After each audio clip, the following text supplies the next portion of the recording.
good YouTube? I'm back on another video, and today D-Money roasted me. He roasted me back, but boy, he talking about I don't know how to play NCAA. If I record him, me beating him, it will be like 31-7.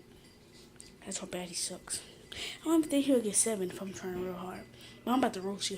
Boy, if you don't get your bubby guppy looking, yo lopsided head, that's why you got a bump in the back of your head, and you can't be talking with that big ass forehead look like LeBron James.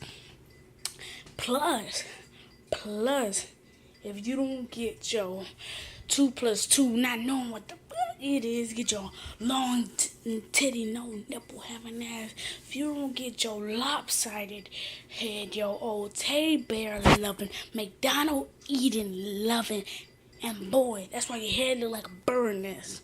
You know you ain't got no hair, when you did have hair, it look like a bird nest. Nigga, respond to this shit. Respond to this right here. This is the epic roast battle. We gonna take it all the way, nigga. And I'm out. And to my next video, I'll see you guys. What up? See you guys. Peace.